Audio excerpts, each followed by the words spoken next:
লাইভে এসে সরাসরি বলেছেন যে ব্র্যান্ড প্রমোটারদেরকে ব্র্যান্ডের মালিকরা টাকা দিয়ে ভাড়া করে কিনে এনে চাকরের মতো খাটায়। চাকর শব্দটা তিনি উচ্চারণ করেছেন এবং বলেছেন যারা মডেল, যারা নায়িকা, যারা আমরা যারা ব্র্যান্ড প্রমোটার, তাদেরকে ভাড়া করে টাকা দিয়ে নিয়ে এসে চাকরের মতো খাটানো হয়। তার মানে কি আমরা যারা আছি এখানে উপস্থিত আমরা সবাই চাকর? তিনজন মিলে উদ্দেশ্য প্রণোদিতভাবে আমার নামটি ব্যবহার করে আমাকে হেয় প্রতিপন্ন করার চেষ্টা করেছেন এবং পরবর্তীতে সেই নারী উদ্যোক্তা লাইভে এসে অশালীন ভাষায় অঙ্গভঙ্গি করে, অকথ্য ভাষায় গালিগালাজ করে আমাদের সম্পূর্ণ মিডিয়া ইন্ডাস্ট্রি এবং সামাজিক যোগাযোগ মাধ্যমকে আমি জানি না এটা কোন ভাষা ব্যবহার করতে হয়, সকল নারী জাতিকে অপমান করেছেন। একজন মা হিসাবে আমার বডি শেমিং করেছেন। 2025 সালেও এসে আমাদেরকে বডি শেমিং এর মতো জঘন্য বুলিং এর শিকার হতে হয়েছে। আমার মানসিক স্বাস্থ্যের কথা চিন্তা করে আমি আজকে এখানে এসেছি যে এই ধরনের নারীরা যারা সামাজিক যোগাযোগ মাধ্যমে বুলিং করে থাকেন এবং এইটাই এস্টাবলিশ করে থাকেন যে বুলিং করার মাধ্যমেই ফেসবুক রিচ এবং ফেসবুকের ভিউ বাড়ানো যায়, তাহলে আমাদের পরবর্তী জেনারেশন বা সমসাময়িক যারা আছে তারা এটাই ধরে নিবে যে আমরা সামাজিক যোগাযোগ মাধ্যমে আর কোনো ভালো কাজ করব না, আমরা ঝগড়াঝাটি করব, গালাগালি করব, বুলিং করব, অশালীন ভাষা ব্যবহার করব, অঙ্গভঙ্গি করব, তাহলেই কেবলমাত্র আমাদের প্রচার প্রসার হবে, ভিউ হবে, আমরা ভাইরাল হব।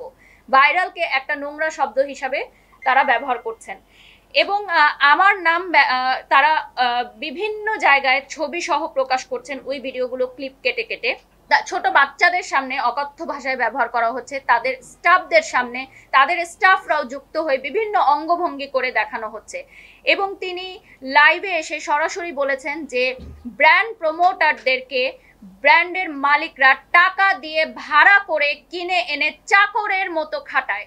চাকর শব্দটা তিনি উচ্চারণ করেছেন এবং বলেছেন যারা মডেল, যারা নায়িকা, যারা আমরা যারা ব্র্যান্ড প্রমোটার, তাদেরকে ভাড়া করে টাকা দিয়ে নিয়ে এসে চাকরের মতো খাটানো হয়। তার মানে কি আমরা যারা আছি এখানে উপস্থিত আমরা সবাই চাকর? যারা জব করছেন তারা সবাই বসের আন্ডারে চাকরের মতো খাচ্ছেন টাকার বিনিময়ে? আমার বাবা, আপনার মা, আমার বোন কোথাও না কোথাও চাকরের মতো খাচ্ছে। সকল নারী জাতিকে অপমান করা হয়েছে, সকল পুরুষ জাতিকে অপমান করা হয়েছে, বডি শেমিং করা হয়েছে, আমার জিমের ইনস্ট্রাক্টর সহকারে আমাদের অঙ্গভঙ্গিগুলো করে দেখানো হয়েছে, একজন মাকে বডি শেমিং করা হয়েছে, সম্পূর্ণ ব্র্যান্ড প্রমোটার সেক্টরকে ধূলিসাৎ করার জন্য ষড়যন্ত্র করা হচ্ছে। আমি যে সকল ব্র্যান্ডের সাথে যুক্ত আছি সেই সকল ব্র্যান্ডকে হেয় করা হচ্ছে যাতে সেই সকল ব্র্যান্ডরা উঠে দাঁড়াতে না পারে, প্রমোশন না করাতে পারে। যত ছোট ছোট উদ্যোক্তারা আছেন যারা নতুন শুরু করেছেন তারা যাতে ব্র্যান্ড প্রমোটারদেরকে নিয়ে কাজ করতে না পারে, তারা যাতে ব্র্যান্ড প্রমোটারদেরকে নিয়ে কাজ করে ডিজিটাল প্ল্যাটফর্মে হাইলাইট না হতে পারে। এটি একটি গভীর ষড়যন্ত্র। এটা এখন ক্লিয়ার হয়ে গেছে যে এটি একটি গভীর ষড়যন্ত্র।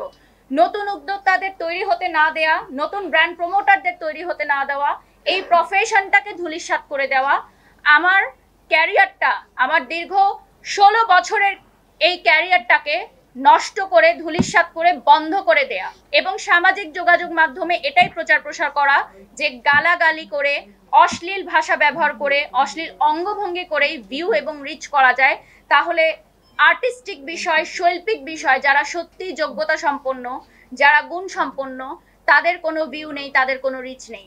এবং এটাই আপনারা দেখেছেন কয়েকদিন রিসেন্ট অনেক ফেসবুক পেজ, অনলাইন ক্রিয়েটাররা এই বিষয়গুলোকে মেনশন করে করে পোস্ট দিয়ে তারাও রিচ ভাইরাল হচ্ছে এবং সবাই এটা বলছে যে এই বিষয়গুলো নিয়ে কথা বললেই তো ভাইরাল হওয়া যায়। তার মানে আমাদের পরবর্তী নেক্সট জেনারেশনের কাছে এটাই প্রচার করা হচ্ছে যে এই সামাজিক যোগাযোগ মাধ্যম আসলে অসামাজিক এবং এটা কোনো সুস্থ স্বাভাবিক সামাজিক যোগাযোগ মাধ্যম হতে পারে না।